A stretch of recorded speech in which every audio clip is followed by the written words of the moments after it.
Okay, so we started looking at lipids, started looking at the macromolecule lipids. So we said that lipids are actually naturally occurring compounds, which are esters of fat acids and alcohols. So they are esters of fat acids and alcohols. Those are what lipids are. We also said that in the lipids, we're going to find the carboxylic or the carboxyl functional group and also the hydroxyl functional groups. Then went on to talk about the functions of lipids. Talked about the functions of lipids. So we gave various functions of lipids such as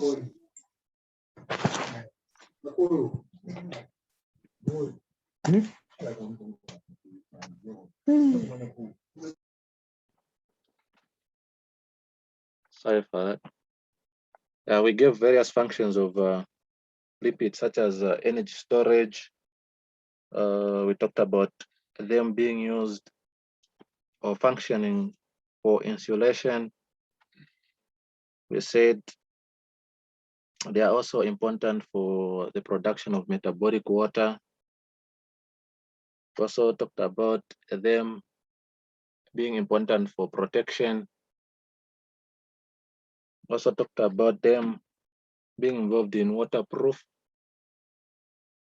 Them also acting in the process of cellular recognition.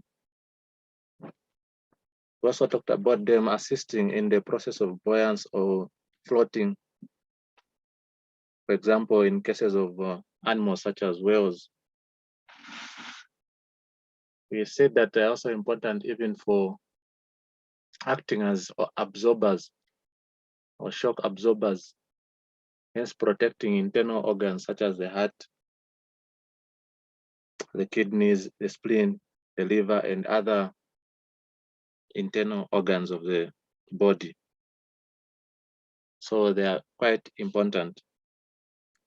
Then we looked at fat acids. We talked about saturated and non-saturated fat acids. We then looked at the molecule glycerol. Then we looked at the formation of triglycerides. And so today we're going to continue where we ended and start looking at phospholipids. Start looking at phospholipids.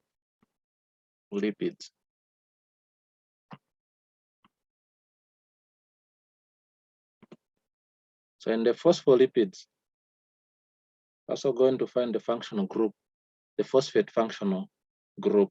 Remember, first, the phosphate functional group can be found in nucleic acids, which gives the acidic nature of the DNA. It is also found in phospholipids. So when you look at the phospholipid, we find that these are important biological molecules because these are found as components or very important components of the cell membrane. So they are very important because they form component of the cell membrane. They are very important components of the cell membrane. The phospholipids are also amphipathic lipids. It means that it has one end which is hydrophilic and another end which is hydrophobic. So it is amphipathic as well. So one end is hydrophilic, the other end is another end is hydrophobic. When you look at the phospholipid, it actually contains three kinds of subunits. So it contains the glycerol, which we looked at in the previous class, which really is a 3-carbon alcohol, in which each carbon bears a hydroxyl group. So this glycerol forms the backbone of the phospholipid molecule. The other component is the fat acid. Phospholipids contain fat acids. So remember, the fat acids are long chains of hydrocarbons. So they are hydrocarbon chains which end in a carboxyl group, just like we discussed in the previous class. So the COOH group. So we're going to see, when I project a picture of an illustration of a phospholipid, that there are actually two fat acids that are attached to the glycerol backbone in the molecule of the phospholipid. And then we have the phosphate group, which is attached to one end of the glycerol. So this charged phosphate group also usually has a charged organic molecule that is linked to it. So you can find that there could be a molecule such as choline or ethanolamine or amino acid serine. So it's usually having a charged organic molecule attached to this charged phosphate group. So this is the structure of a phospholipid. The structure of a phospholipid. Remember, we said that it has three components. It has a glycerol. So this was the glycerol molecule. And then we have the phosphate group. And then we have the fat acids. This is a saturated fat acid. This is unsaturated fat acid. This is a mono unsaturated, since it only has one double carbon to carbon double bond. So it's mono unsaturated. And then remember, the saturated fat acid is a straight chain. The unsaturated has a kink or bend at the double bond. So you have the fat acids, and then you have part of the glycerol component, and then you have the phosphate group. And then remember, I said that it's usually connected, or the phosphate group has a charged organic molecule linked to it. So this is the organic molecule. So this could be choline, or the amino acid serine, or ethylamine, this charged organic molecule. So this is a general structure of the phospholipid. It's a general structure of the phospholipid. So when you look at this one, it's the phospholipid. Remember, I said that it also forms the cell membrane. It's an important component of the biological cell membrane. So this is how it projects at the cell membrane, forming a bilayer. It's called the bilayer. So you have there's two. Remember, I said that it is amphipathic. So it has a polar head. It has a polar head, and it has a non-polar tails. The non-polar tails. So polar head. This is a polar head in green. And then we have the non-polar tails there. So this is simply a simplified way or diagram for us to understand the phosphate. So when you look at these two ends of the phospholipid molecule, it is going to differ both physical and chemical, because you have a non-polar and the polar side. And then when you look at this one, when you look at the phosphate group, it's more like a modified triglyceride, isn't it? Because you have, in a triglyceride, you have three fat acids connected to the glycerol molecule or joined to the glycerol molecule. But in this one, we find that one fat acid is actually replaced by a phosphate group. that is linked to a charged organic molecule. And usually this charged organic molecule has a nitrogen containing molecule. It's usually a nitrogen containing molecule. So it's more like just remember it being more like a modified triglyceride molecule. So now this is very important because in water, these non-polar heads, these non-polar tails rather, the non-polar tails of the lipid molecules are going to aggregate away from the water. And then the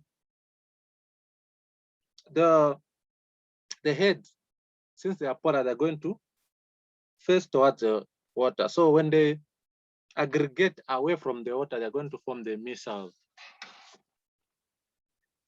which is this one. So the tails will aggregate away from the water, just as in the picture, due to the presence of the non-polar tails of the fat acids. Remember, the cell membrane is bilayer, so it has this structure.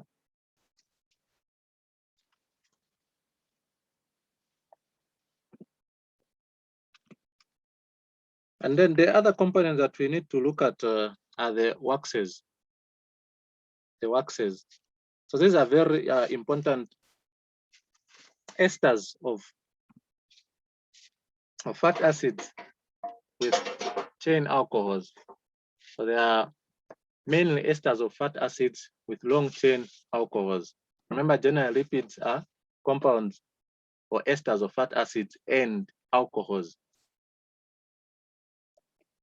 So these are very important. When we looked at the functions of lipids, we did mention that lipids function as waterproof molecules.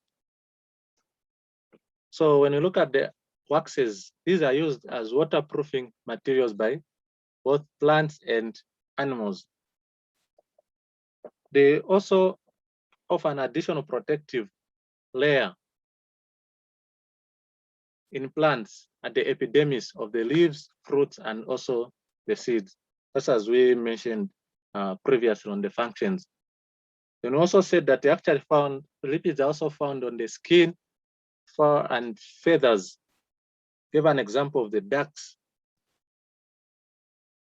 And then they're also found in the exoskeleton of insects as well. So they are very important lipids. So this is simply a diagrammatic way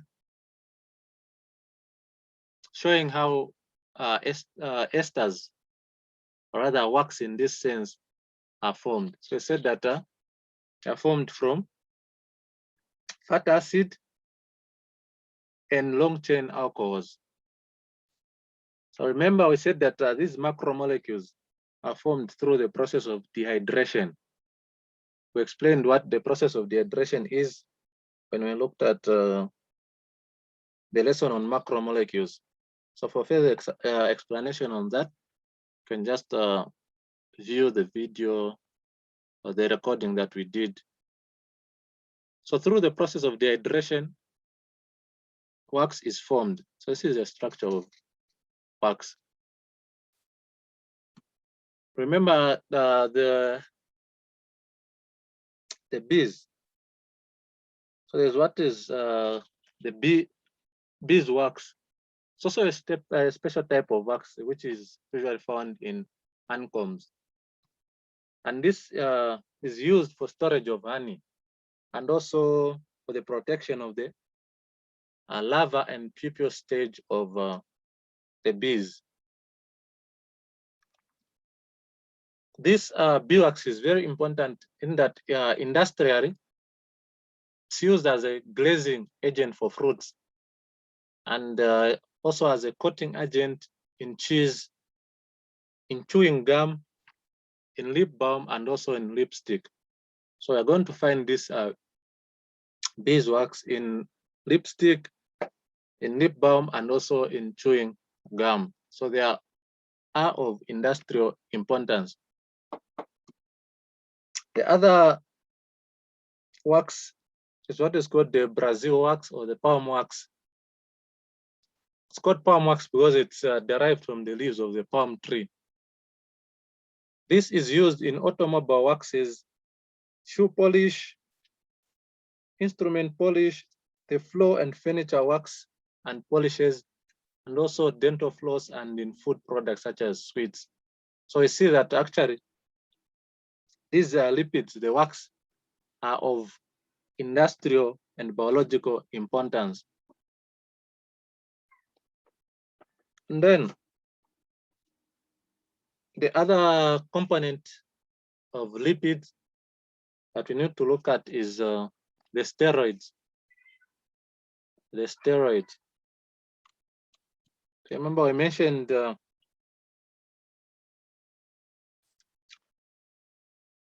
so when you look at the steroids,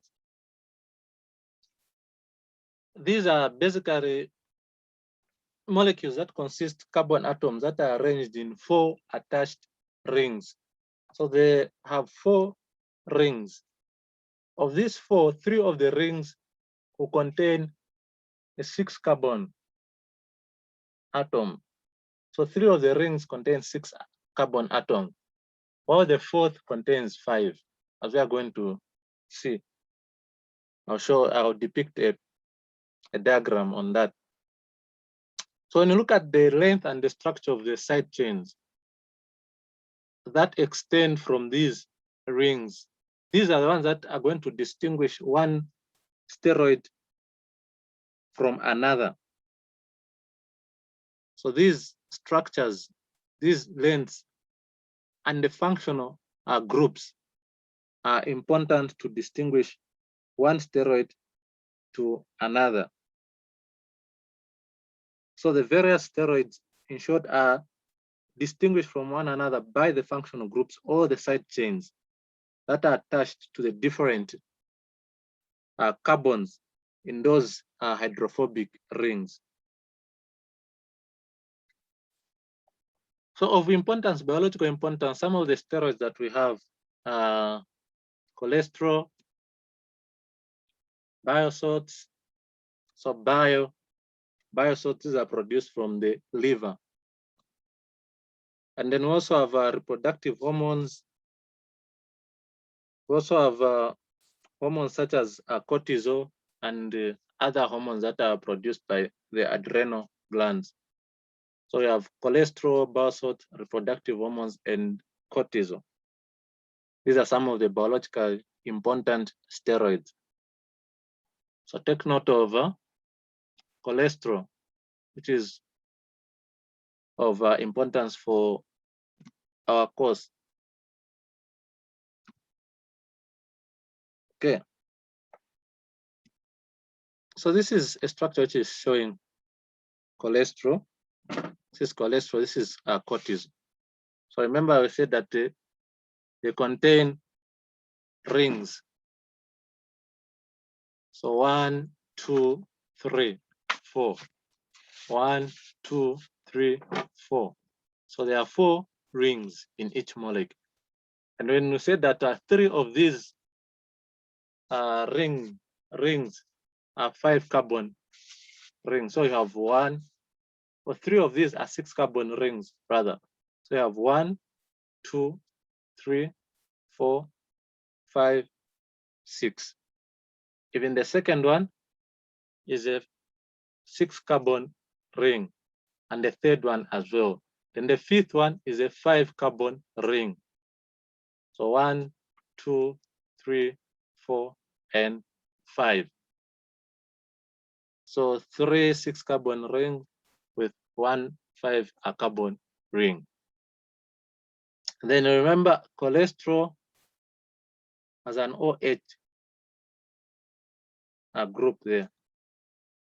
And then we said, remember we said that the functional groups or the side groups that are attached to these rings are going to distinguish each steroid from another steroid. hormone, each steroid from another steroid, each hormone from another hormone. So in the case of cholesterol here and cortisol, we can see the differences. We can see the differences. For example, here we have the hydroxyl group or OH, but here we have an oxygen double bonded to a carbon atom at the ring, at the first ring. We also have a hydroxyl group at this ring, of which it isn't available in cholesterol. And then we also have this chain here, this chain in cholesterol, which is not there in cortisol. So you can see the structure of cortisol, or the chain that is attached to this 5 carbon membered ring, and also the one in cholesterol. So it's quite different. So these are going to distinguish the different types of steroids and the different types of steroid hormones. So this is a structure which is still showing cholesterol. So this is a cholesterol molecule. So you have the OH there, and then this part is what is called the isoprenoid. This is the isoprenoid part, which is the same as this one, which is showing here. So you have the OH, and then you have the hydrophobic part there, which consists of the steroid rings and the isoprenoid structure. Remember, the hydroxyl functional group is hydrophilic. It's a polar group, so it is hydrophilic. So these are the steroids. Remember, we mentioned cholesterol. So cholesterol is actually the most common type of animal steroid, and it is very important as it is also part of the cell membrane structure and function as well. However, we find that excess cholesterol in the blood is not good because it forms plaques on the arteries, on the walls of the arteries. And so it's also a risk of cardiovascular diseases. It also poses a risk for cardiovascular diseases. In addition to it functioning or being part of the cell membrane, cholesterol is also a precursor molecule for the synthesis of fat-soluble vitamins. Remember the fat-soluble vitamins, vitamin A, D, E, and K, the vitamins. So I find that this is a precursor molecule for the formation of the fat-soluble vitamins. And then it is also a precursor for the synthesis of steroid hormones. The steroid hormones, so examples such as the sex hormones. So no wonder cholesterol is very important. It's a component of cell membranes. It's a precursor for fat-soluble vitamins, and it's a precursor for the synthesis of steroid hormones. When we look at the plant cells, the plant cell membranes also contain molecules that are actually similar to cholesterol. They also contain certain structures which are also similar to cholesterol. And then remember, I also talked an example of steroids are bile salts. So these are very important during the process of digestion as well. They are important during the process of digestion of fats in the intestine. So they are able to actually hydrolyze, they emulsify, they help in emulsifying the fat or the fats in the intestine so that enzymes are able to hydrolyze those fats. When you look at the hormones, someone asked about the hormones. So these are steroid hormones actually simply regulate certain aspects of metabolism or chemical reactions that occur in the body, in plants and also in animals. So the hormones regulate certain aspects of chemical reaction, certain aspects of metabolism that occurs in plants, both in plants and also in animals. So also find that lipids will act as chemical mediators. They act as a chemical mediator. So find that animals are able to secrete chemicals that communicate one to another, or that can lead to regulation of their activities. So find that some of these chemical mediators are produced by the modification of fat acids that have been removed from membrane phospholipids.